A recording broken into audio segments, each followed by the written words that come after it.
Okay, welcome to the video. This is just a short video on an introduction to the box game that we play as our foundation of canine nose work here at Canine Central. Now the box game started from canine nose work, and we've just taken it and sort of run with it from there. And obviously, as the name suggests, we need some boxes to play the box game. And we also need some food. Now I've got some food here that is a good size for an average size dog. So I've said 3 to 10 kilograms here. And just remember, if you're working a brachiocephalic dog, so a pug or a French bulldog or something like that, just make the food a little bit bigger and make sure that it's not flat. The thing that we really want, or we don't want, is crumbly food. So we want a bit of food that's easy to pick up and eat, nice and soft, goes down nicely and move, and they can move along. So I'm just setting up a multiple search here, or hide search for this particular dog. This is my little Griffin Fly, a very tentative little soul. And basically I've just set it up and let him in. He knows what the boxes mean. They've become a cue to him, which is exactly what we want, an environmental cue, just to go and explore in that area and see what you can find.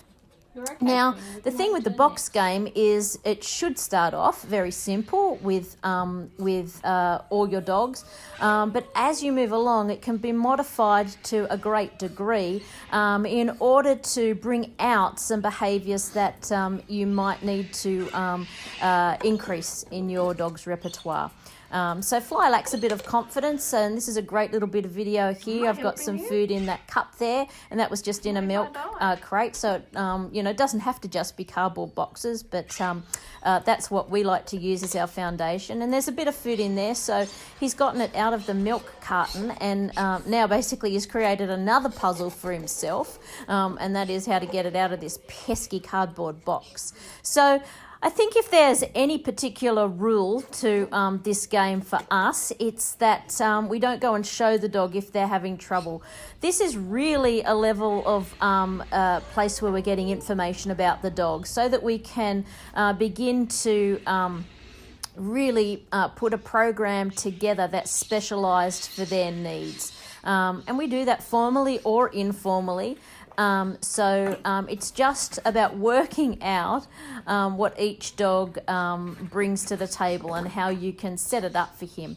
Now, this is obviously another dog. This is Quinn, and Quinn's been doing nose work for several years now, so he's on all of the odours, but this is still a scent puzzle game for him. So I've changed things around a little bit. I've made them a bit difficult. There's actually a couple of bits of food in the corner of that box, and one of the cool things about this video, and as you move along, it will be to see how the dogs can go quite close to food, or the hide in fact, and not actually pick it up because they're using their nose. So if they're in a situation where they're not in the odour, the wind is moving a particular way, take it over here, it's a bit more comfortable, and or the environmental factors just make it so that the odour isn't available to them, they could basically walk straight past the source or the hide, the food, all of those names is that what we refer to as the source of where the odour is coming from, and not get it. The other thing about these videos is that you might see the dogs move outside of the boxed area, and that's all part of the parcel. At the beginning, obviously, the dog doesn't know that the boxes are important to it. And my dogs, they know the boxes, but they also know, he's found where I've put the food, but he also knows that that's out of bounds. He's not going to be able to get that. These dogs are hunting around the place other than the boxes because they've done lots of searches in my garage. But for a dog who doesn't know the contents of the boxes yet, they will sometimes wander further afield. We see often dogs get a little bit confused or maybe a bit frustrated. He'll get this food here. Look, what? Oh, hang on, nice there it is. Oh, didn't see that one before. Good boy, Quinn. And be in a situation where they actually need to take themselves out of the hunt, just to clear their head and come back. So it's all very interesting. So I've just showed you some food there, much bigger pieces, and nice and square. I'm going to bring my British Bulldog in a moment. You can see there I've put 2 hides in the one box, so sometimes I'll put a bit of food on top, a bit of food in the box.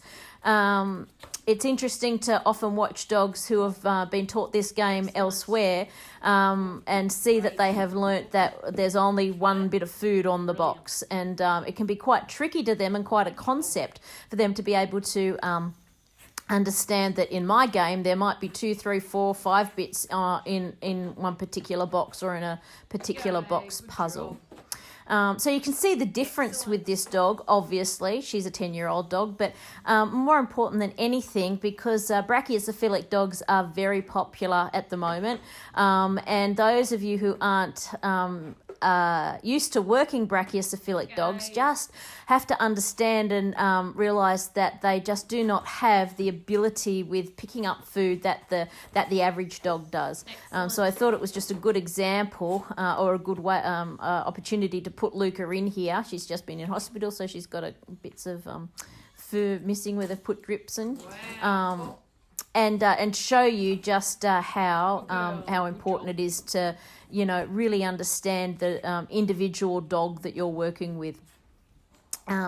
So she's having a good look around. I think she's going to come over in a minute, and you're going to see her put her head in a box, and she's going to have, there's some in that box. She deals with that one herself. She's going to have some trouble. I think nope, not that one. She goes back to that. It's the next box coming up. And probably one of the main rules, I think I was starting to talk about it before, is that we never show the dog where the food is. If it gets too hard, we'll put them out and we'll just make it a bit easier. That's in comparison to this. You can see there's a bit of food and I put it right in the middle, but as she moves that box around, the bit of food moves to the corner. And so as far as I'm concerned, she's found it, and now it's just her unique physiology that means she cannot ever get that food out from that corner. She just cannot get her flat face in there. So I'm more than happy to help her out there and move it back over. I'm not showing her where it is. She's found it.